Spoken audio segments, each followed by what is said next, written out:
Friends, जैसा कि आप लोग को 2022 की बिहार बोर्ड का एग्जाम देने वाला है तो ध्यान से देखिएगा, ठीक है।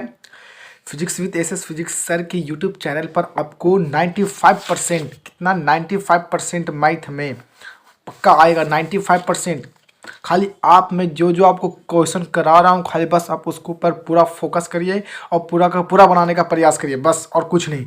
ज़्यादा अगर नहीं भी पढ़े हैं तो अगर आप ये क्वेश्चन को सोल्व कर देते हैं तो आप पक्का 95% लाने के लिए आप कोई नहीं आपको पीछा छोड़ सकता है, ठीक है ना। यानी कि देखिए अगला आपका क्वेश्चन पूछा क्या जाता है, बहुत ज़्यादा पूछे जाने वाला। मैं आपको इसमें बनाऊंगा, मैं अपना जो 2 क्वेश्चन बनाऊंगा उसमें से आपको 2 क्वेश्चन और दूंगा जो कि अपना ट्राई करिएगा, कोशिश अभी बुक में दिया रहेगा इस्तेमाल करिएगा, ठीक है। तो चलिए क्वेश्चन नंबर पहला में कहता है नहीं, पूछा जाता है कि 135 जैसे मैं बताता हूँ 135 और 225 का महत्तम समापवर्तक निकाले, मतलब एचसीएफ निकालना है। लेकिन कैसे निकालना है? तो यूक्लिड विभाजन एल्गोरिथम का नियम का पालन करते हुए यूक्लिड विभाजन एल्गोरिथम का प्रयोग करके 135 और 225 का महत्तम समापवर्तक यानी एचसीएफ ज्ञात करना है। कैसे बनाएंगे तो ध्यान से देखिएगा कैसे बनाएंगे। तो सोल्यूशन करने जा रहे हैं, सोल्यूशन, ठीक है ना। सोल्यूशन कर रहे हैं क्वेश्चन नंबर 1 को, ठीक है, कि कैसे बनेगा। तो ध्यान समझना कैसे बनाना है, 2 कॉपी में ऐसे ही लिखना है आपको, तुम कोई दिक्कत नहीं होगा, ठीक है। तो देखिए कैसे बनेगा। कौची कह रहा है 135 और 225 का। तो सबसे पहले आपको क्या करना पड़ेगा, मानना पड़ेगा। तो लिखेंगे चूंकि क्या लिखेंगे, माना की। यहाँ पर 2 नंबर मानेंगे, चूंकि माना की तो क्या मानेंगे, 1 नंबर ए बराबर मान लो, ठीक है ना। ए नंबर को कोई बड़ा वाला नंबर मान लो, जैसे में 135 और 225 है तो 225 इसको मान लो, ठीक है ना। और एगो की बी मान लो, बी को क्या मानोगे, 135 मानोगे।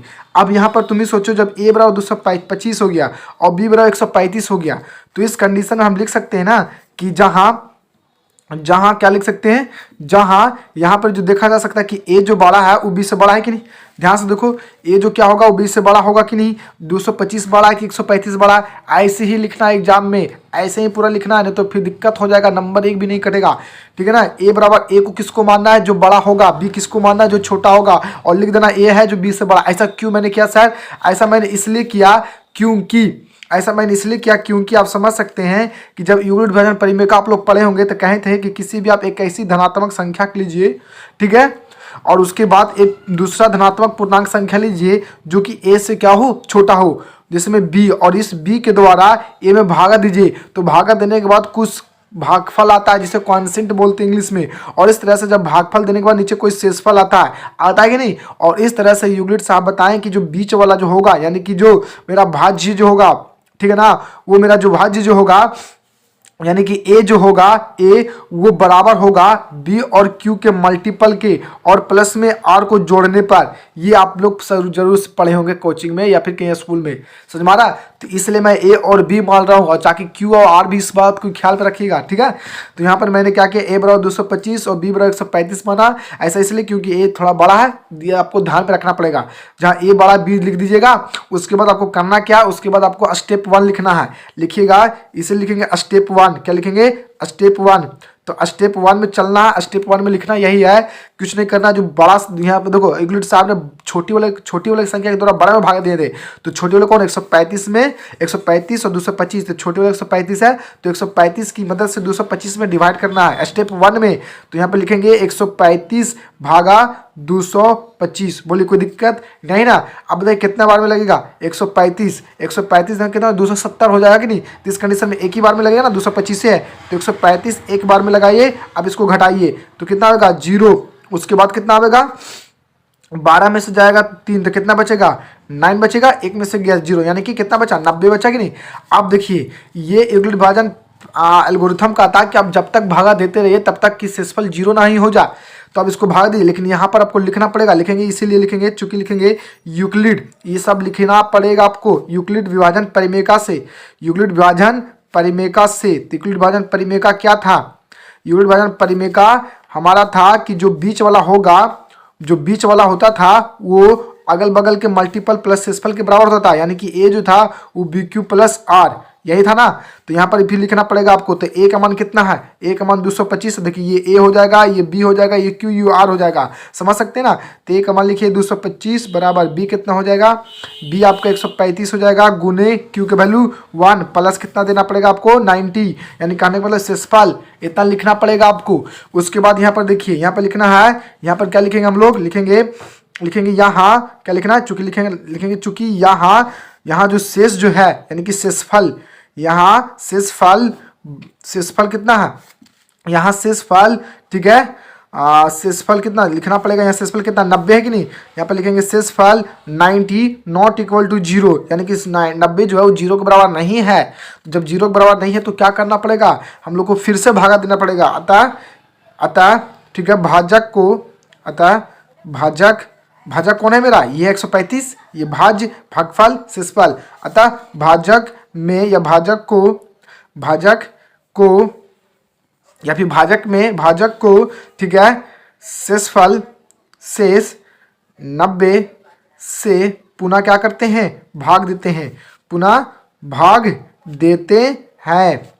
तो इस तरह से जब पूरा फिर भागा देने का कॉन्सेप्ट आए तो अब क्या करिएगा ना, आप फिर से स्टेप मानिएगा। तो यहाँ पर लिखिएगा स्टेप 2, क्या लिखिएगा आप, स्टेप 2। अब क्या करो, पुनः यहाँ पर शेषफल 90 नहीं, 0 नहीं आया था, इसलिए हम लोग पूरा भाग कर देंगे और शेषफल से ही करेंगे भाजक में। तो यानी 90 से भाग करेंगे भाजक कौन सा, तो यहाँ पर लिख सकते हैं आप, एक भाजक बराबर में कितना 135, यानी कि यहाँ भाजक 135 को शेषफल या फिर शेष 90 से पुनः भाग देते हैं। तो यहाँ पर लिखेंगे 90 भागा 135, 90 दूना 180 होता है और यहाँ पर तो 135 है, यानी एक ही बार में लगेगा। तो यहाँ पर 1 लिखेंगे, 90 घटेगा कितना बचेगा, 45 बचेगा कि नहीं, यानी कि अभी भी शेषफल 0 नहीं आया। तो फिर से आपको यही वाला बात रिपीटिंग करना, ये वाला यहाँ से लिखेंगे चूंकि यूक्लिड विभाजन एल्गोरिथम से,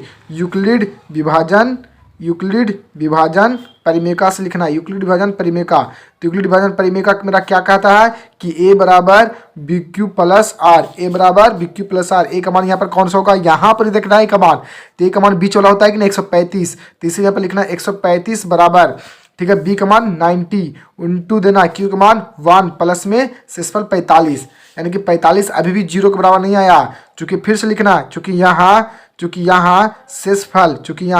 शेषफल 45 नॉट इक्वल टू 0, ये तब तक भागा देना आपको ऐसे करना जब तक कि आपको 0 शेषफल नहीं मिल जाए। तो यहाँ लिखेंगे, यहाँ शेषफल 45 नॉट इक्वल टू 0 लिखेंगे, अतः क्या लिखेंगे, अतः ठीक है भाजक। अब यहाँ पर भाजक कौन है, 90, अतः भाजक 90 को या 90 में ठीक है शेषफल से या फिर शेषफल कितना 45, ठीक है ना, से क्या करते हैं, पुनः भाग देते हैं, भाग देते हैं। कोई दिक्कत, जब भी भागा देने का पारी आए तो इस तरह से फिर लिखेगा स्टेप कितना, स्टेप तीसरा में चलेंगे। मतलब जब भी भाग देने का कंडीशन है तो स्टेप लिखा करिए। तो स्टेप तीसरा में यानी कि मेरा शेषफल 45 से 90 को भागा देंगे, तो 45 भागा 90 कहेंगे, 45 दूनी 90, कट गया कि नहीं, अब कट गया, यानी कि शेषफल कितना आ गया। तो यहाँ पर अब इतना थोड़ा सा लिखिएगा, चूंकि यूक्लिड विभाजन एल्गोरिथम से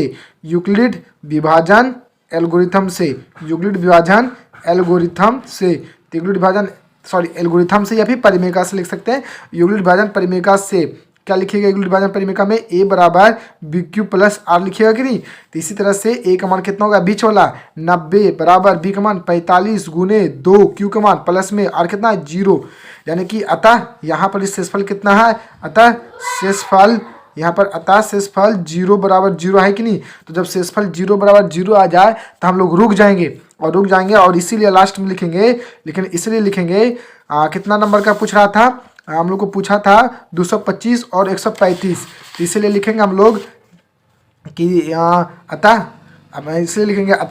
225 एवं ठीक है 135 का SCF कितना से कटा था, जितना से कटेगा उतना ही आंसर होगा। तो 45 से कट गया था। याद रखिएगा, जिस नंबर से डिवाइड करने के बाद कटने के बाद शेषफल 0 आ जाए वही आपका SCF हो जाता है, वो दोनों नंबर का जो दिया रहता है।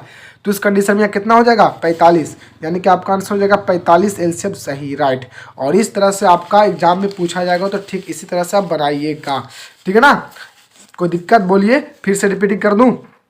फिर से देखिए क्या करना है, कुछ नहीं करना है, इसको आपको बना के ट्राई करना है, ठीक है। और बुक में और है, दिक्कत है ना, देखिए करना 135 और 225 का यूक्लिड विभाजन एल्गोरिथम का प्रयोग करके एचसीएफ निकालना था। सबसे पहले मैंने क्या किया, सबसे पहले मैंने एक माना इसे, यानी ए बराबर माना 225 और बी बराबर 135। सर यानी कि कहने वाला ए किसको मानेंगे, बी किसको मानेंगे, ये दिक्कत नहीं ना, ये इसी को मानना जो दोनों में नंबर में क्या हो, बड़ा हो, जो दोनों नंबर में क्या हो, बड़ा हो। तो दोनों नंबर 225 है तो उसी को मैंने क्या कहा, ए माना, और जो छोटा रहेगा उसे बी मानिएगा। और यहाँ पे लिख दिए जहाँ ए जो है वो बड़ा है बी से, यानी कि ए ग्रेटर देन बी। अब उस कंडीशन में जब इतना करने के बाद आपको स्टेप 1 में लिखना है, स्टेप का मतलब भागा देना है, ठीक है। तो 135 में यानी कि छोटा नंबर को बड़ा नंबर में भागा देना है, छोटा नंबर से बड़ा नंबर में भागा देना है। तो छोटा नंबर 135 में, बड़ा नंबर 225 से भागा दिए तो क्या आया, 1 बार में लगा 135, तो घटाएं तो 90 आया। उसके बाद आपको तुरंत लिखना है यूक्लिड विभाजन परिमेका से ए बराबर बी क्यू प्लस आर, और इस तरह से ए का मान बीच वाला होता है 235, बी का मान बागल वाला होता है 135, इंटू है यहाँ पर ही कुछ नहीं, तो उसके बाद क्यू का मान यहाँ पर ही होगा प्लस शेषफल 90 जोड़ दिए। अब यहाँ पर ध्यान से देखिए कि शेषफल 0 नहीं है, जब शेषफल 0 नहीं है तो लिखेंगे यहाँ शेषफल 0 नहीं है, मतलब 90 जो है 0 के बराबर नहीं है, तो आता है भाजक, मतलब भाजक कौन, 135, जो बगल में आता है उसे भाजक बोलते हैं। आता भाजक 135 को शेषफल 90 से पुनः भाग देते हैं। तो जब भी भाग देने की पारी आए, जब भी भाग देने की कंडीशन में आ जाता है तो उस कंडीशन में स्टेप लिखा करो। तो स्टेप सेकेंड में 90 से 135 में भाग दिए तो 1 बार में लगा, फिर 90 को घटाएं तो 45 आया। फिर हम लोग देखें कि 45 था, उस शेषफल नहीं था, मतलब 0 नहीं था, तो इस कंडीशन में शेषफल 45 में जब 0 नहीं हुआ तो फिर लिखेगा यूक्लिड विभाजन परिमेका से ए बराबर बी क्यू प्लस आर। लेकिन यहाँ जो ए का मान होगा आपकी यहाँ पर होगा बीच वाला, जहाँ भागा देते हैं, तो ए का मान 135, बी बना 90, ठीक है ना, गुना, अब क्यू का मान 1, फिर प्लस, फिर शेषफल 45, तब 45 लिखे। इस फार्मूला में खाली पुट कर रहे हैं, इतना दिखाया जाता है। यूक्लिड विभाजन परिमेका का अगर करना है तो आपको दिखाना पड़ेगा ही। तो देख रहे हैं कि यहाँ पर शेषफल कितना था, यहाँ पर शेषफल 45 था, यानी कहने का मतलब है कि शेषफल 45 और 0 के बराबर नहीं है। तो फिर से क्या लिखेंगे, अतः भाजक, कौन सा भाजक यहाँ पर ये 90, अतः भाजक को शेषफल 45 यानी शेषफल 45 से पुनः भाग देते हैं। तो फिर स्टेप तीसरा मांगे, क्योंकि जब भी भाग देने का कंडीशन हो तो स्टेप में पहुंचते हैं। तो 45 के द्वारा 90 में भागा देंगे तो कितनी बार में लगेगा, 2 बार में। और इस तरह से देखते हैं कि शेषफल पूरा का पूरा 0 आ गया, मतलब कट गया। तो यहाँ पर हम लोग यहाँ पर थोड़ा सा लिख देना है कि यूक्लिड विभाजन परिमेका से इतना करने के बाद लिखना है कि अतः शेषफल 0 बराबर 0 आ गया। अब हम लोग भागा नहीं करेंगे, मतलब अगले स्टेप में नहीं जाएंगे, क्योंकि यहाँ पर कट गया, और जो कटता है, जिससे कटता है वही मेरा आंसर हो जाता है। यानी कि 45 जो होगा वो 225 और 135 का एचसीएफ होगा यूक्लिड विभाजन एल्गोरिथम के मदद से। और इस तरह से आप इसका प्रयोग करिएगा और कमेंट करके बताइएगा कि सर मैंने बना लिया, ठीक है। ओके, गुड बाय, बनते रहिए।